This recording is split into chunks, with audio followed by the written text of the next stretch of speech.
Saludos, buenas noches, bienvenidos a este espacio de debate y de reflexión en Onda Luz, Televisión Granada. Hoy miércoles 16 de mayo, dedicado a temas municipales.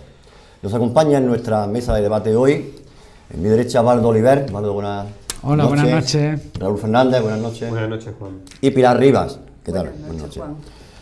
El primer tema que vamos a abordar es el tema de economía, el tema económico. Hace unos días, ayer concretamente, se convocó una reunión de la Comisión de Economía para pedir, para ampliar, para solicitar, para usar una cantidad en torno a los 600.000 euros para pagar intereses de facturas a proveedores.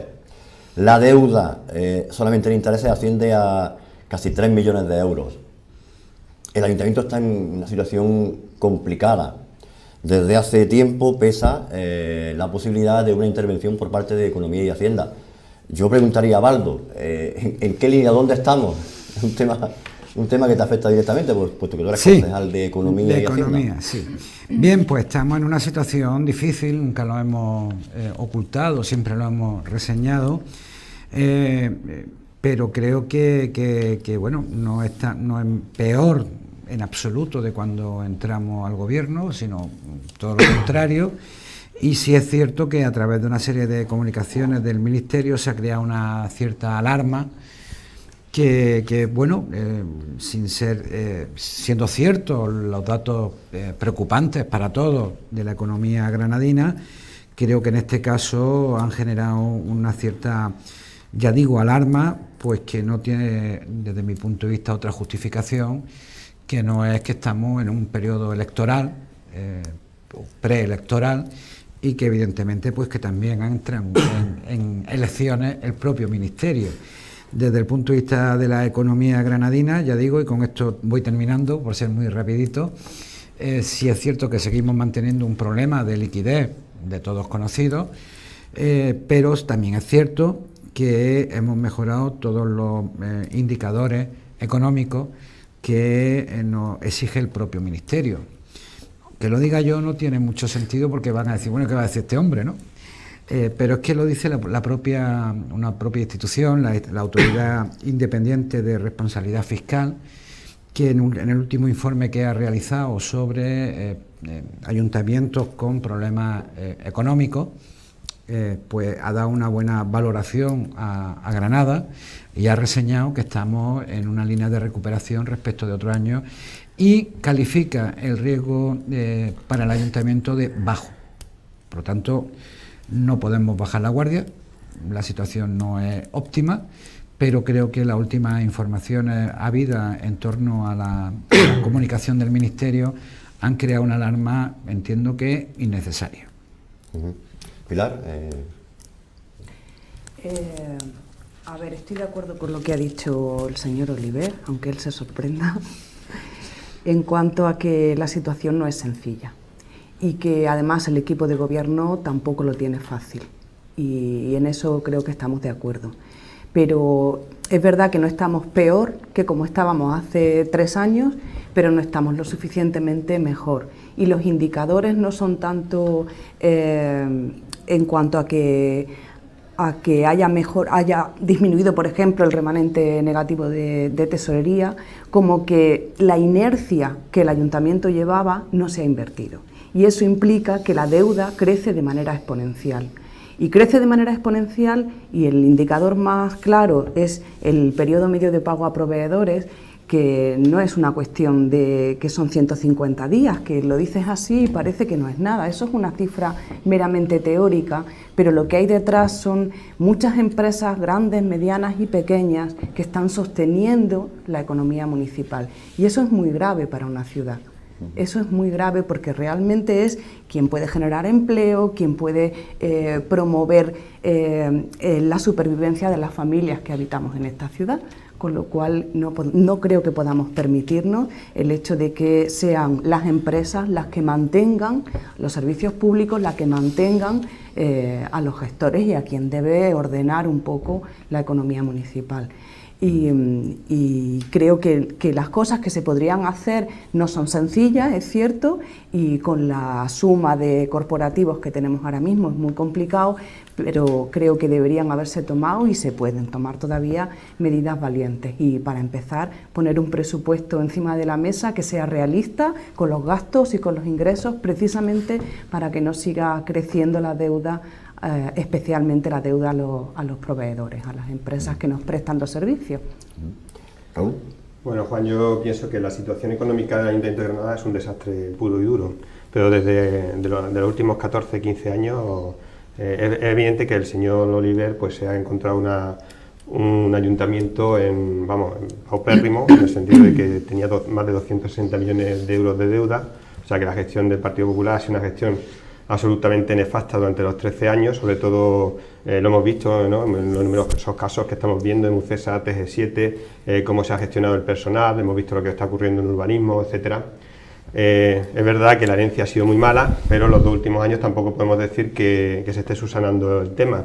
Estamos viendo un ayuntamiento bastante paralizado, un ayuntamiento donde tampoco se arreglan los temas de personal, donde la RPT sigue siendo la misma y es necesario una reforma de la RPT, donde no se saca un presupuesto después de 3 años y eso es fundamental. Y estamos viendo cómo nos están advirtiendo desde el Ministerio de Economía y desde se nos dice que nos van a retener las PIE y nos la van a retener para el pago a proveedores, porque por lo visto estamos en más de 130 días, no sé, ha dicho Pilar 150, no sé si aproximadamente 130 creo que son, por tanto estamos superando el marco establecido por el gobierno y creo que va creciendo, incrementándose los días de morosidad en cuanto al pago a acreedores, y es por ello por lo que también están subiendo los intereses, etcétera, etcétera.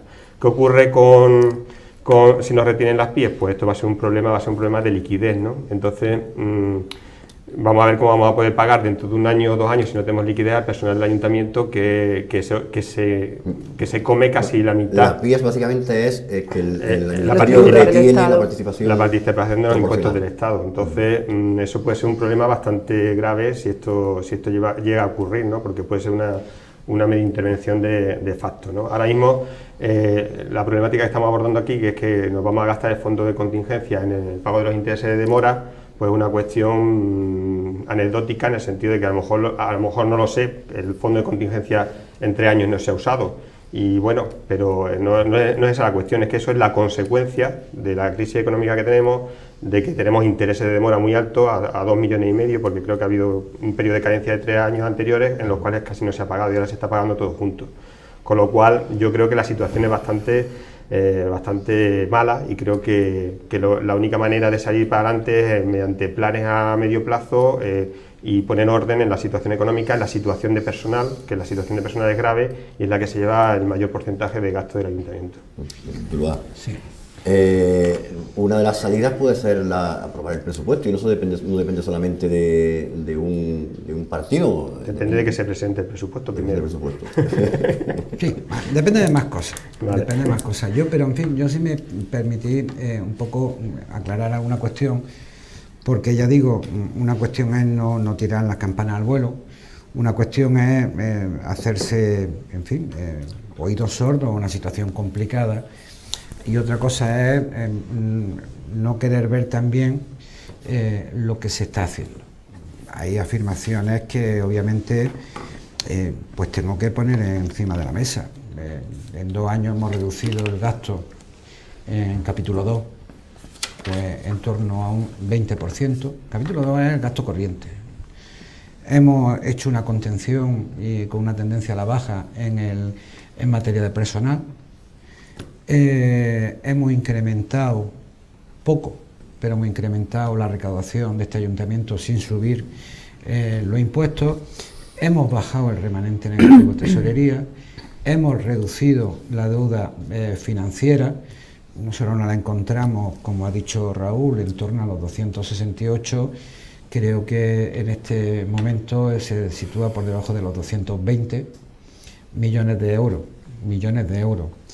Y obviamente lo que nadie podía esperar, ni con 8 concejales en el gobierno, ni con 17, es que en 2 años se pudiera resolver una situación económica que venía siendo mala y acumulada desde hace mucho y oculta, porque no había... Hombre, claro, es lo del Ministerio. Es decir, el Ministerio podía haber intervenido en los mismos términos que lo está haciendo ahora desde el 2015, que es cuando ya el Ayuntamiento entra en el incumplimiento de la ley de morosidad, es cuando empieza a producirse un incumplimiento grave del plan de ajuste, y desde el 2015 es cuando el Ministerio podía haber tomado esta deriva que ha tomado ahora de escritos de aviso tras aviso.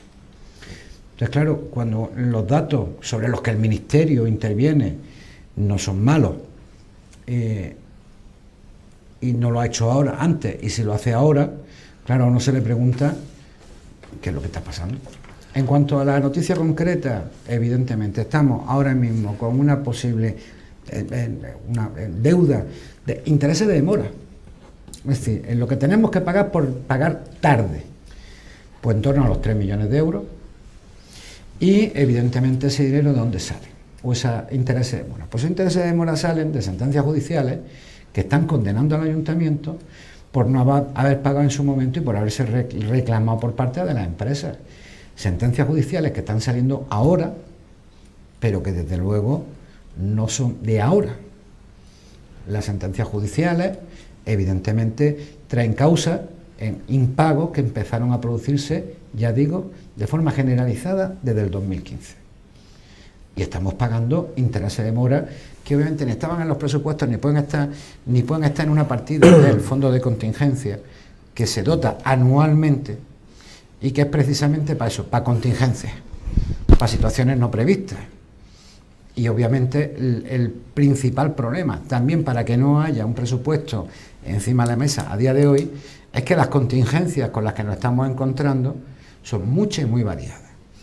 Y desde luego algunas de las soluciones que se han puesto encima de la mesa, pues por unas cuestiones o por otras, pues también han sido rechazadas, que todo hay que recordarlo, ¿no?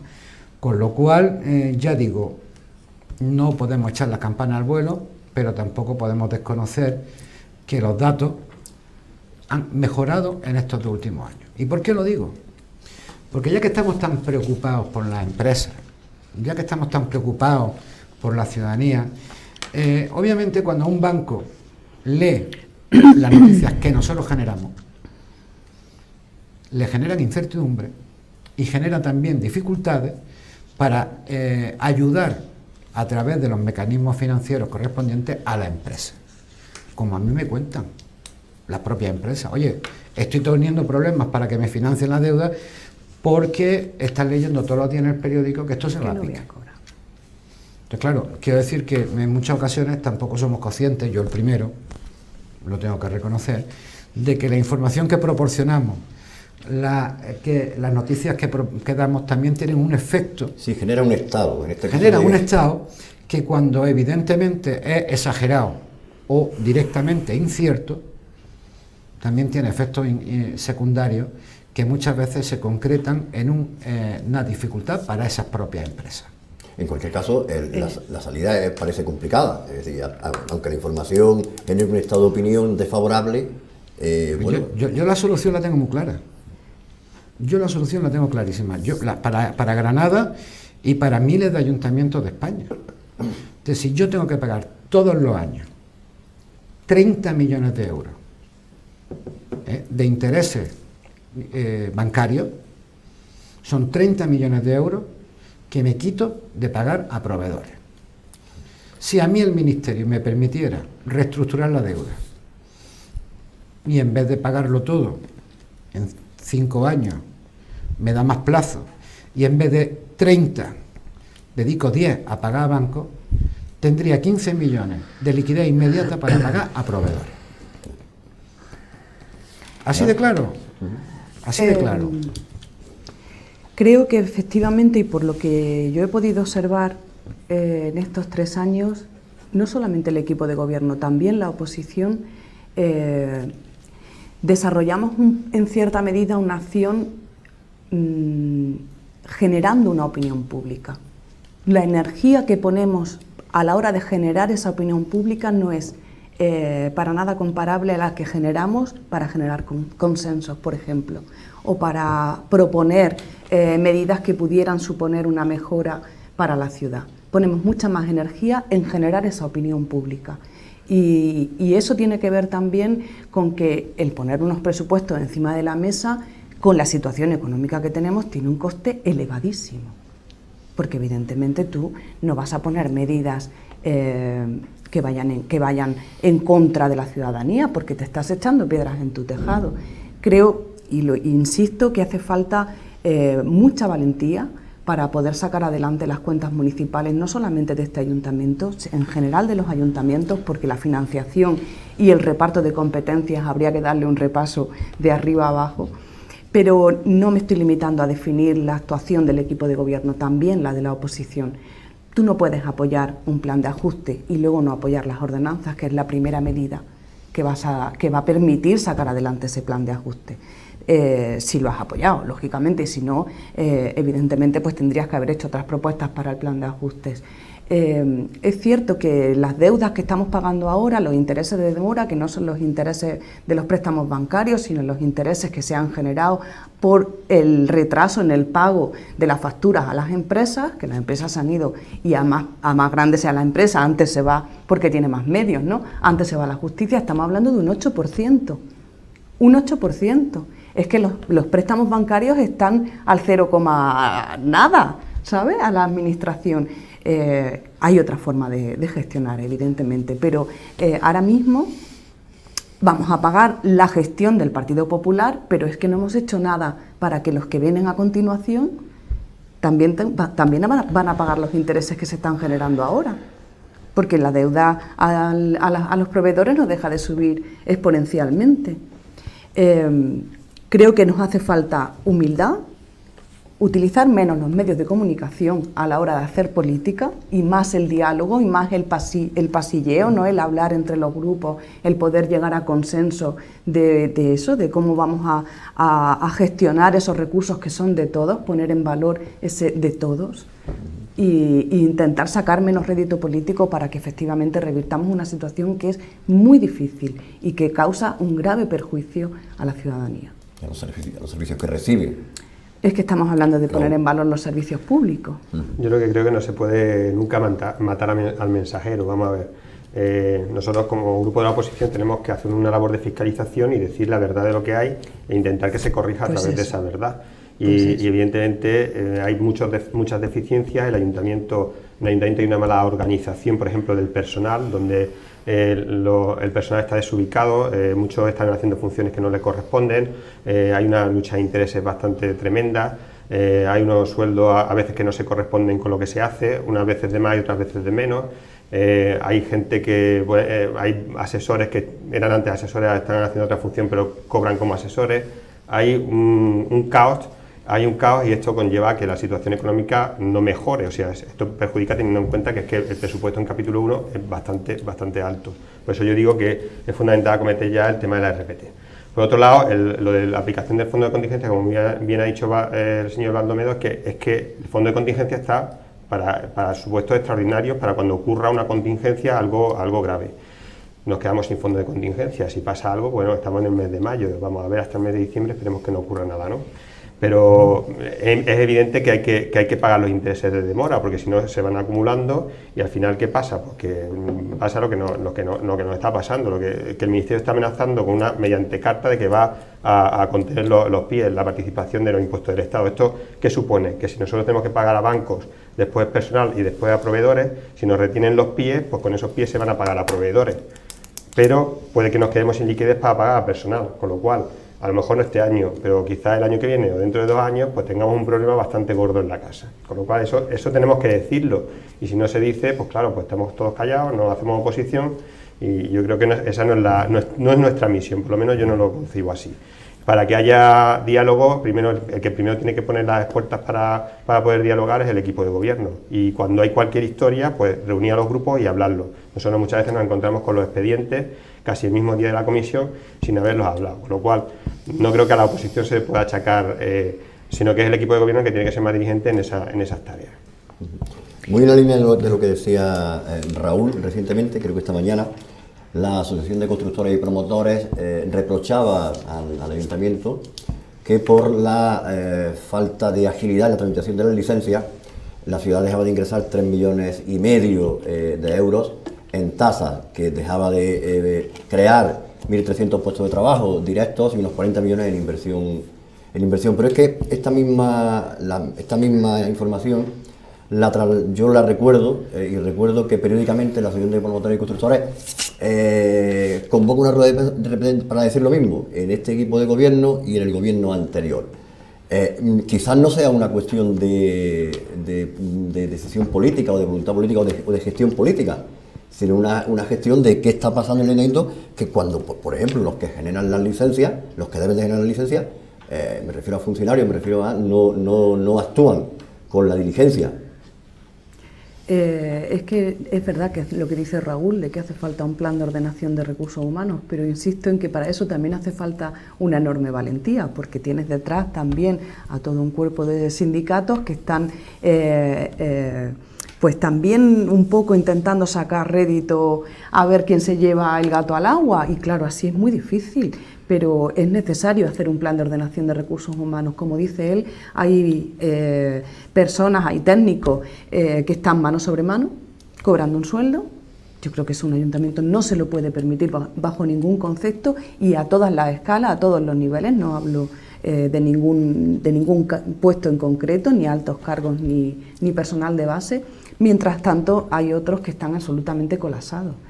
Yo he dado una vuelta por cada uno de los servicios, es verdad que no he llegado a todos todavía, pero verdaderamente hacen auténticos malabares, no solamente con el tema de las licencias de obra, licencias de actividad, etcétera, intentando consensuar los derechos de unos y los derechos de otros, porque lo normal es que en la ciudadanía haya intereses encontrados, ¿no?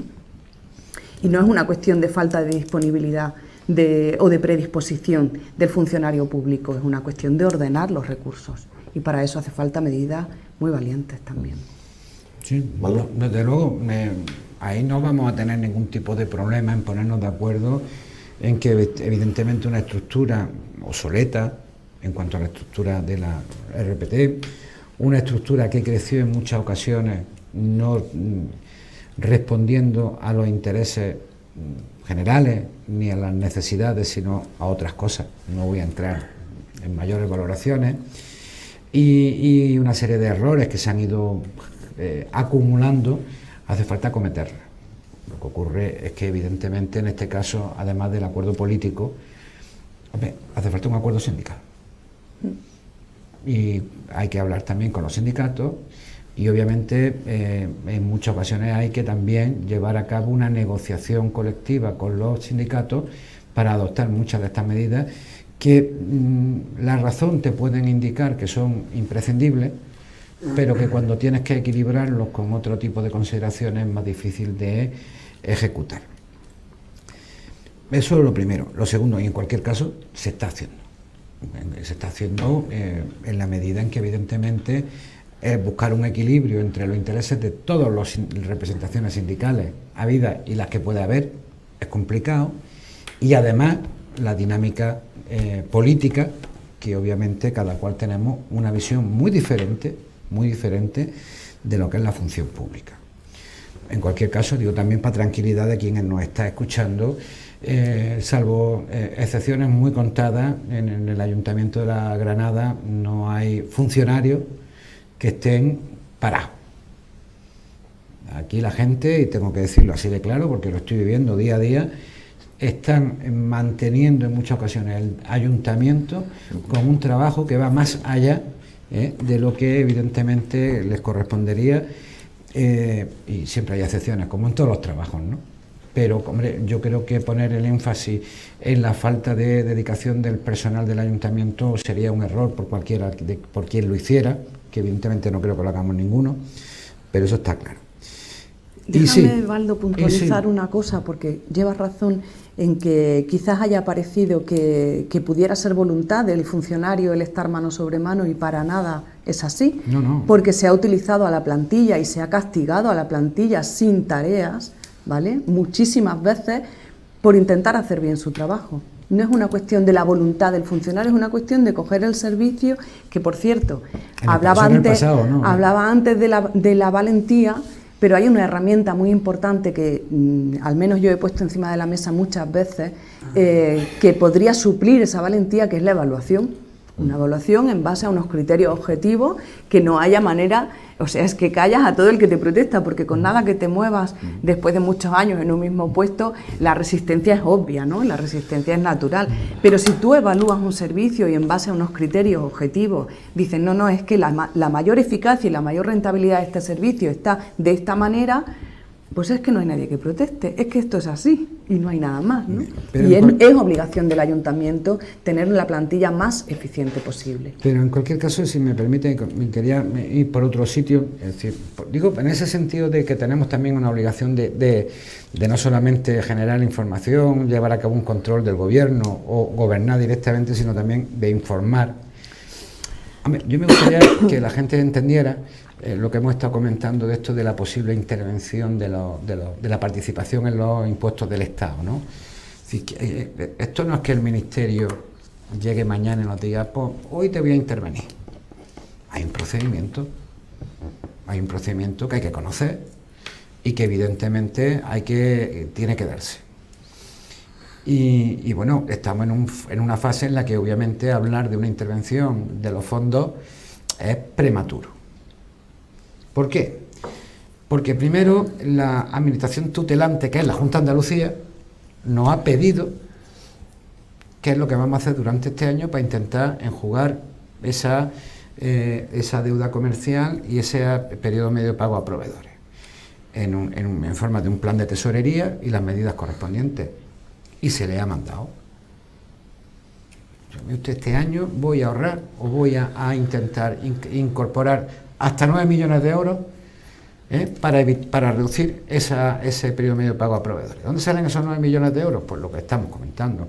Hemos incrementado la recaudación, no solamente en aquellos impuestos que el IBI, en todo. Hemos bajado el gasto corriente del ayuntamiento casi un 20%, en fin, una serie de medidas que están en el plan de ajuste. 2, la Junta de Andalucía nos tendría que decir, oye, pues sí, oye, pues no, o pues mira, completa estas medidas con estas otras. A continuación, el Ayuntamiento de Granada tendría que cumplir o no aquellos mecanismos o aquellas medidas complementarias que nos ha dicho la Junta de Andalucía. Y la Junta de Andalucía tendría que ser la que comprobara si efectivamente se están dando o no el cumplimiento de las mismas. Y en el caso extremo en que no se diera, es cuando la Junta de Andalucía tendría que comunicar al Ministerio que esa situación se está dando.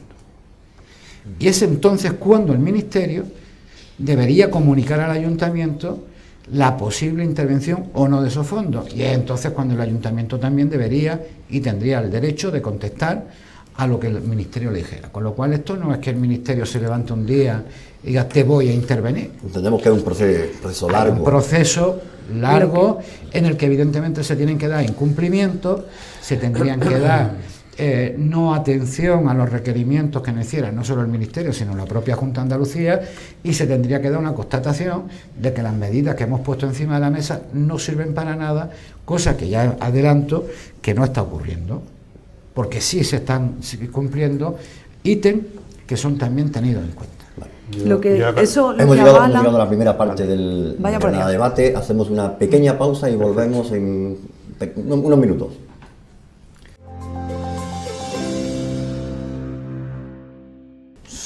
Pues ya estamos de nuevo aquí. En la última parte nos hemos quedado con la intervención de Baldo Oliver, que hablaba de las condiciones que se deberían de dar para una intervención del Estado. Hablábamos de que era un proceso largo y que debería contar en todo caso con el informe favorable de la Junta de Andalucía, a la que el Ayuntamiento le plantea las cuentas. Pilar, ¿tenía algo? Sí, decir que efectivamente ni en plazos ni en el protocolo o el proceso a seguir para que el Ministerio pudiera intervenir las cuentas municipales se prevé que vaya a suceder ahora, por otro lado, gracias a Dios, porque si llegara a ocurrir sería enormemente grave para las cuentas municipales. Ya no solamente que Bueno, a nuestro parecer me parece una calamidad, habida cuenta del estrangulamiento que tienen los ayuntamientos y las arcas de todos los ayuntamientos, también por una ley Montolo y una ley de estabilidad presupuestaria que ha impedido el poder tomar decisiones, el poder invertir pues, en recursos humanos o en un largo etcétera que hubiera podido revertir la situación, sino porque, como bien decía Raúl antes, la ley, el pago está muy tasado. Primero va las deudas bancarias, después va las nóminas y después va, y además por orden de antigüedad, el pago a los proveedores, pero por orden de antigüedad es por orden de antigüedad, y ahora mismo desde Tesorería se hacen, como desde otras áreas, muchísimos malabares, habida cuenta de que tenemos empresas muy pequeñitas, y pongo por ejemplo la empresa de comedores sociales, que están manteniendo un servicio que es básico y fundamental para la ciudadanía, con 6 trabajadores, que si el ayuntamiento no hace frente a las facturas que presenta, el servicio deja de prestarse, y eso va intercalándose con facturas muchísimo más grandes, porque en este caso de los comedores sociales estamos hablando de 30.000 euros, que en un presupuesto de casi 300.000 euros, pues evidentemente parece un poco increíble que no se pueda hacer frente a eso, ¿no? Se va intercalando pues ese seguimiento de la legalidad en cuanto a los plazos, en cuanto a la fecha de antigüedad de la factura, y que facturas mucho más grandes impiden de facto hacer frente a facturas pequeñitas, precisamente de esas empresas pequeñas y de esos servicios fundamentales. Igual que hacía antes referencia al tema de la evaluación del personal para poder rentabilizar nuestros recursos humanos, que a nuestro entender es el capital más preciado que pueda tener un ayuntamiento, en el mismo sentido pediría, por ejemplo, que se hiciera un estudio de las tasas y de las ordenanzas, un estudio del coste real de lo que estamos cobrando a la ciudadanía por esos servicios. ¿Cuánto nos cuesta realmente la recogida de basura y cuánto se está cobrando? A mí me gustaría tener un estudio de eso, de manera que eso permitiría al mismo tiempo, facilitaría los consensos entre los grupos. Porque yo puedo decir, y me remito a un poco a mi primera intervención en cuanto a cómo la oposición también utiliza pues determinados argumentos no fiel 100% a la realidad, sino más bien tendente a buscar pues eso, sacar cierto rédito, ¿no? o generar una opinión pública. Y me refiero a hablar de no vamos a subir los impuestos. Tú no puedes tener un discurso que defiende los servicios públicos, no puedes estar hablando de el capítulo 1 es el 40% del presupuesto, esto hay que disminuirlo, y al mismo tiempo estar hablando de servicios públicos. Tú hablas de servicios públicos, tienes que hablar de subir impuestos. No, puedes hablar de mayor eficacia, mejor gestión. Sí, pero para eso hay que aterrizar mucho más. Para eso hay que aterrizar mucho más. No estoy de acuerdo. Porque muchas veces bajando impuestos se genera. Los ayuntamientos se sufragan riqueza a base de la fiscalidad, bajando de las tasas, de las ordenanzas, y la ciudadanía, estoy convencida, está plenamente dispuesta a pagar el precio real del servicio si está recibiendo un servicio público de calidad, accesible e equiparable para toda la ciudadanía. Estoy convencida de ello. Bueno, última ronda, Raúl, y cambiamos de tema. Sí, cambiamos de tema, pero digamos que poniendo multas también se recauda, pero que no es. Y yo no estoy hablando de poner multas, estoy hablando de pagar los servicios públicos. No tiene por qué el ciudadano pagar la mala gestión del Ayuntamiento de Granada de estos últimos años. O sea, aquí lo que dicen los promotores y constructores, por ejemplo, es una idea en positivo y constructiva para recaudar más dinero. Si tú haces un análisis del área de urbanismo, verás que se daban muchas más licencias con menos trabajadores a lo mejor hace unos años, porque es que yo estuve reunido con esta asociación, me lo estuvo explicando y me estuvo dando los datos, que ahora claro, ha habido una lucha, no me refiero a eso, sino incluso antes de que se produjera todo esto, hay una guerra interna entre los propios funcionarios dentro del área de urbanismo. ¿Para qué? Entonces, al final, lo que se trata también es de tener ideas que generen riqueza y que generen empleo, etcétera, etcétera. No tienes por qué subir los impuestos. Está más que demostrado que la generación de riqueza no hace que se elimine la pobreza. Si tú generas riqueza y generas empleo, generas puestos de trabajo, habrá mucha más gente contribuyendo y no hace falta subir los impuestos. Y además eso está demostrado. Bueno, una última intervención. Muy rápido. Yo me alegro muchísimo que la asociación de promotores no esté de acuerdo como lo estamos haciendo. Me preocuparía muchísimo que me aplaudieran, porque evidentemente los intereses ni son los mismos, son empresas que generan empleo. Ni la visión de la ciudad que tenemos es la misma, ni la función que tenemos es la misma. Más esto de las licencias de obra, que me vengan a mí con licencias de obra, con el tema de la declaración responsable, hombre, me parece a mí que podemos empezar a darles también un poquito, porque a lo mejor no saben cómo funciona esto. Pues claro que se retrasan a la hora de la licencia o el funcionamiento del urbanismo, pues claro, lo mismo que ahora se está haciendo bien. Digo que a las pruebas me remito, Sí. que a las pruebas me remito.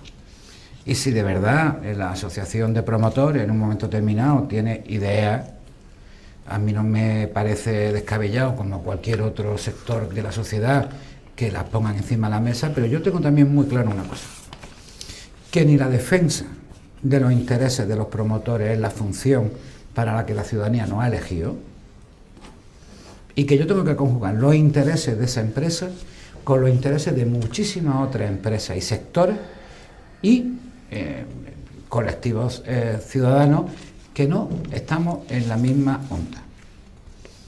Y le voy a poner uno de los que primero pusieron el grito en el cielo cuando dijimos de subir el tipo diferencial a las grandes empresas. Fue la asociación de promotores, que evidentemente tenían unos intereses muy diferentes al pequeño comercio, a los pequeños empresarios.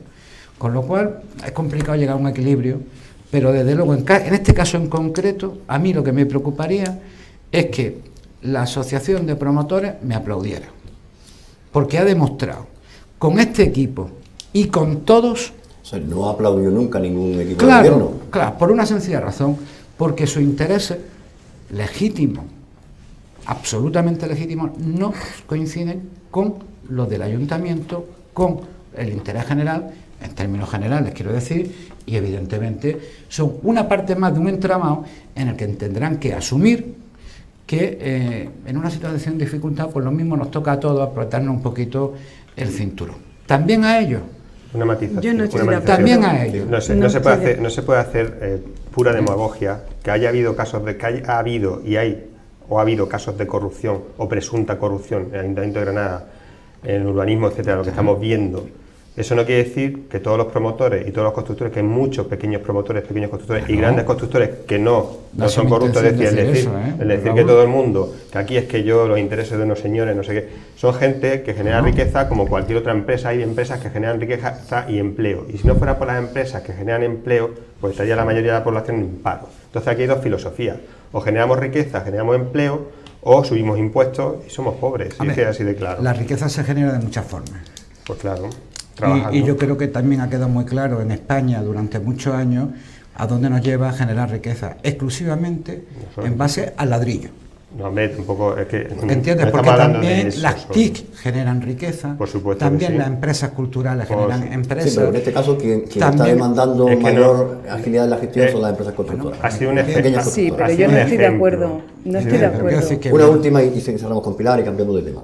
Que no estoy de acuerdo en que los intereses de las empresas constructoras no estén en sintonía con los intereses municipales, no necesariamente.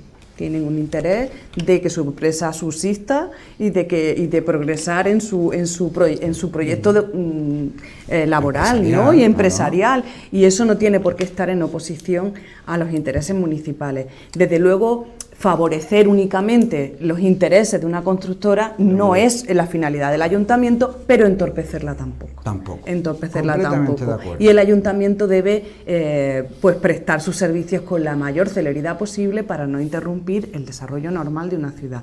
En cuanto a las empresas constructoras, como en cualquier otra rama empresarial o no empresarial de la ciudad. Pero que en esa prestación de servicios hay muchos elementos a tener en cuenta y muchos derechos a defender. Pero que es verdad lo que dice Raúl, que estás mezclando un poco ese estereotipo de la empresa constructora que se ha limitado a, pues eso, el desarrollo del ladrillo, menospreciando el espacio público, menospreciando la vega, en fin, y tantos clichés que se le puede poner ahí con el tema de la celeridad en el derecho administrativo y en la gestión administrativa de los servicios que debe prestar un ayuntamiento. Pero cuando en la prestación de esos servicios tienes que preservar también otros intereses intereses y otros derechos de carácter patrimonial, de carácter medioambiental, que requieren. Pero eso un no tiene mayor que ver con la seguimiento. celeridad de las licencias, Sí, sí, Osvaldo.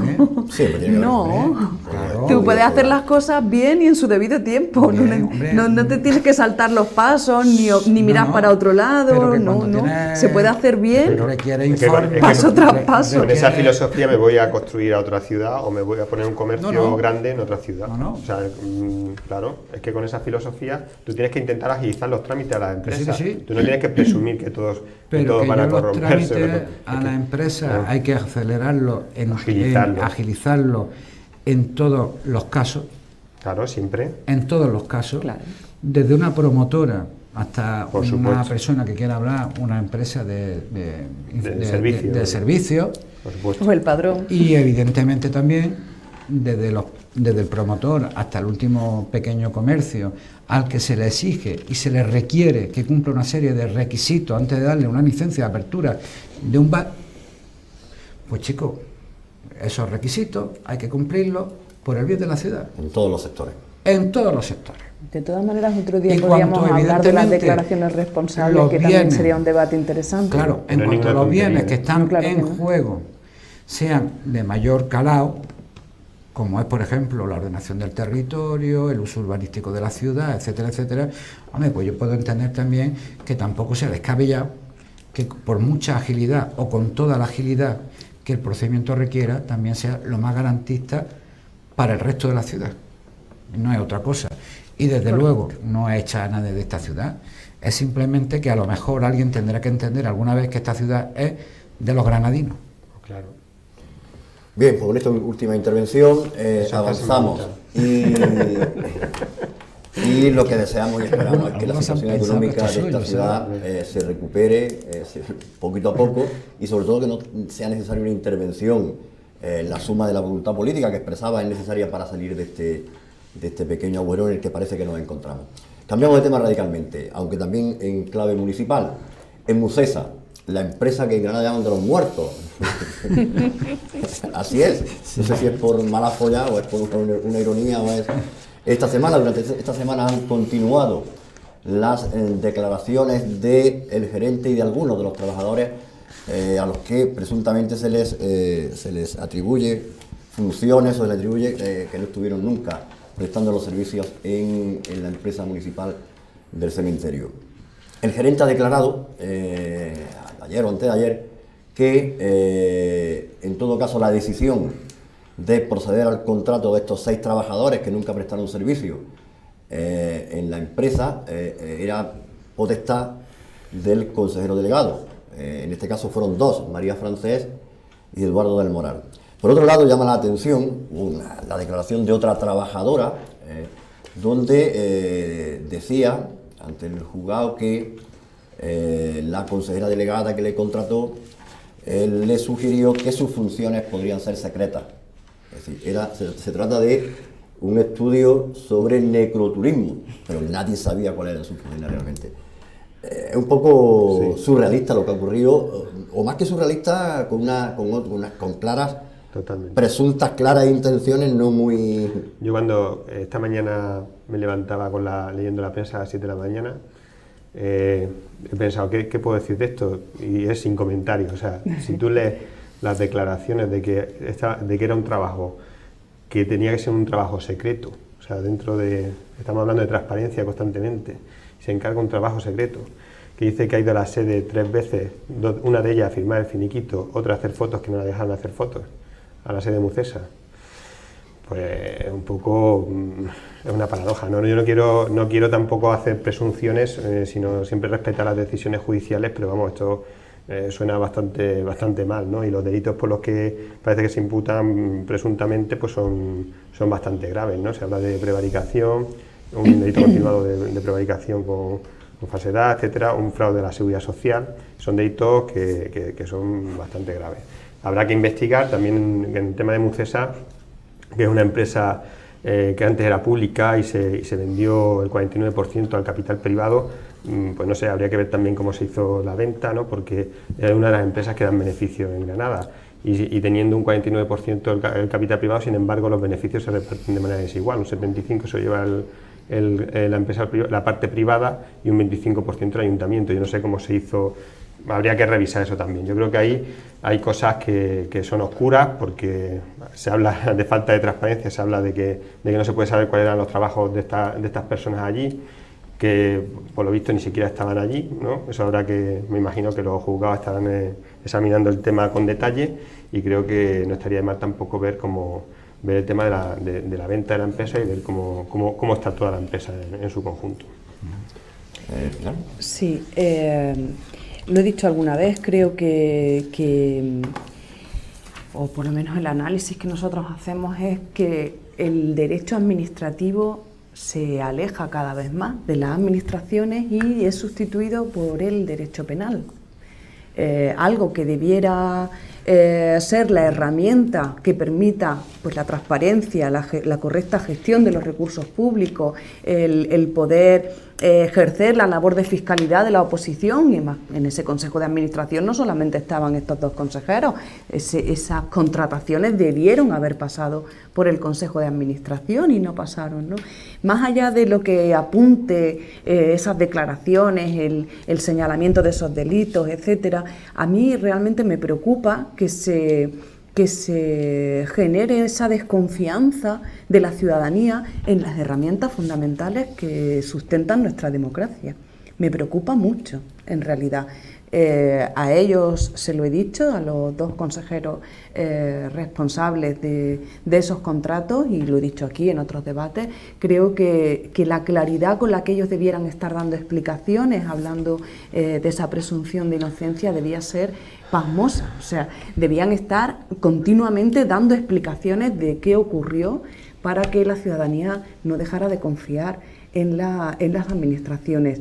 Y por nuestra parte creo que debemos poner toda nuestra atención en el derecho administrativo, que es la herramienta básica de fiscalización y de control de la organización y la gestión de los recursos públicos.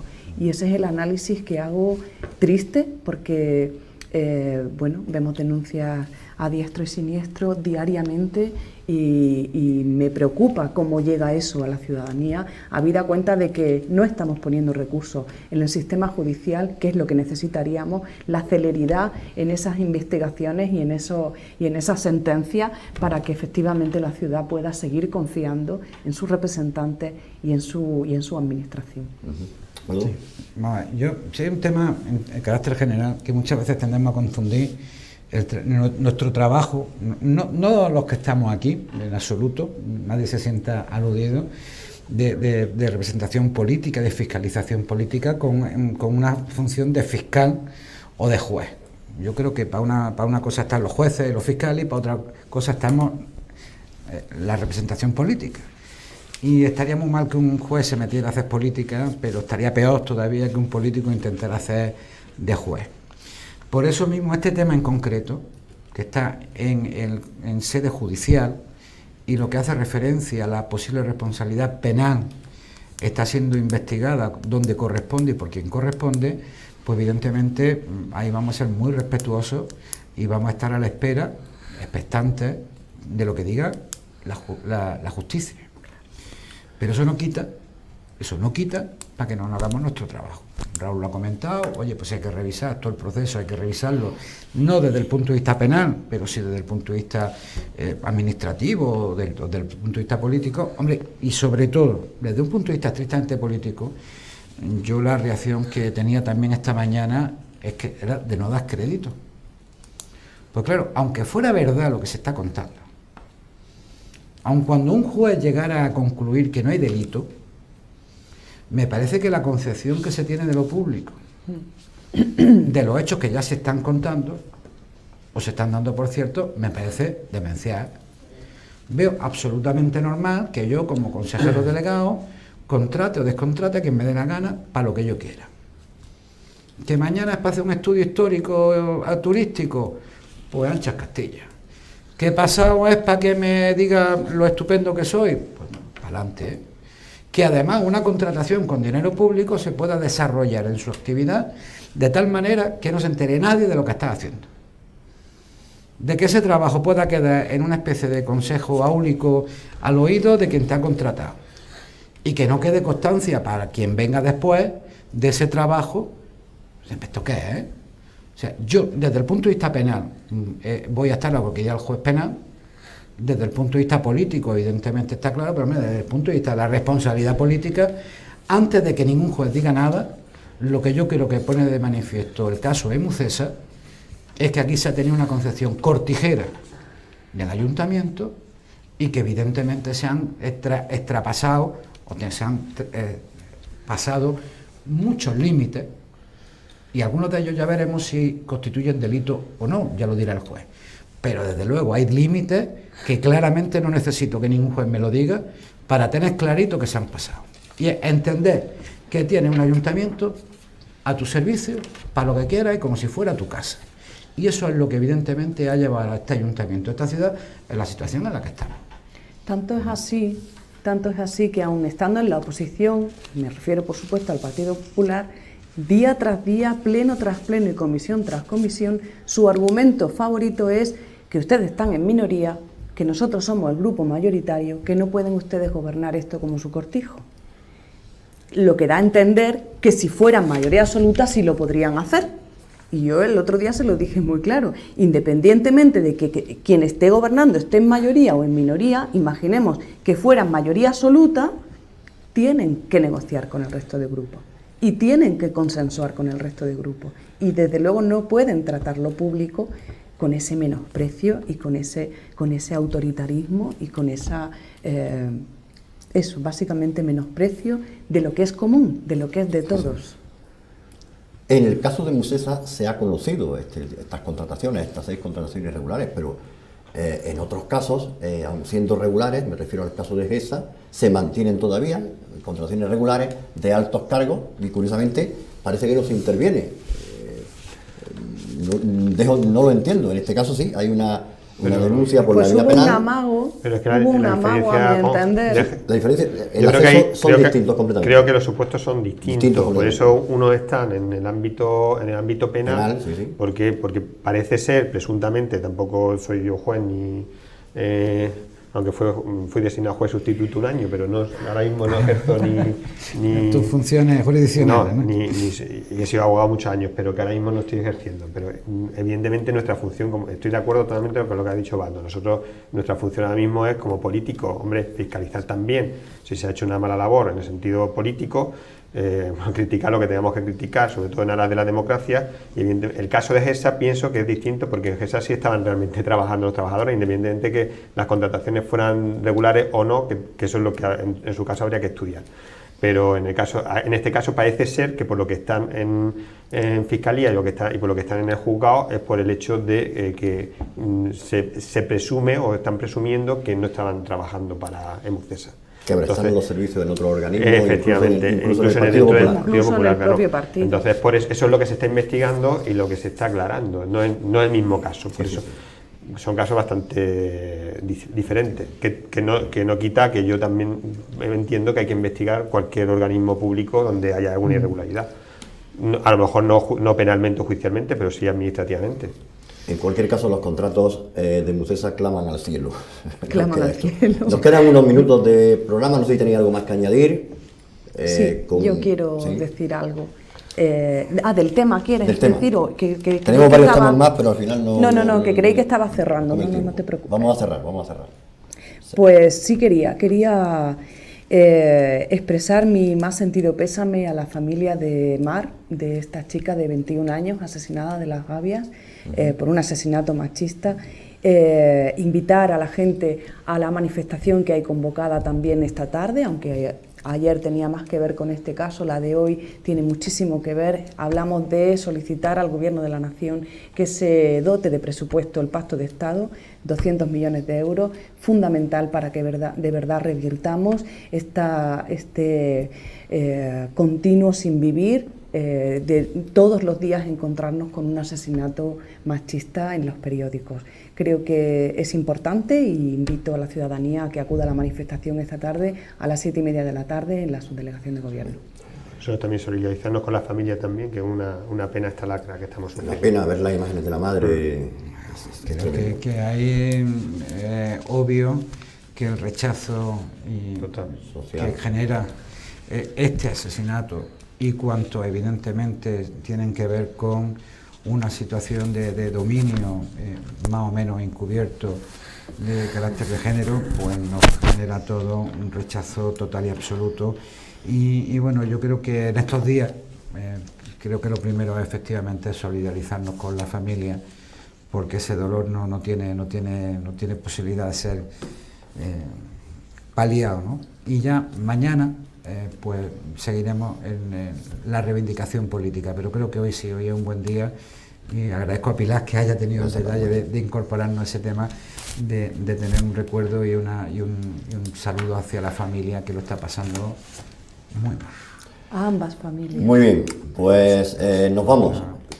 Muchas gracias. Gracias, Juan. Los tres, muy amables por participar cada miércoles con nosotros en este debate. Y yo me quisiera ir, pero también manteniendo un recuerdo para un joven rockero granadino, el Carromato, que también falleció esta mañana y que en el caso de Paco Puente... ¿Perdón? No sabía, ¿no? Sí, ha muerto Carromato esta mañana. Y en el caso de Paco Puente Dura, que tenía prevista su asistencia, pues el hombre ha preferido estar con la familia y con los amigos. El Carromato fue ha sido un personaje importante en la vida musical de esta ciudad.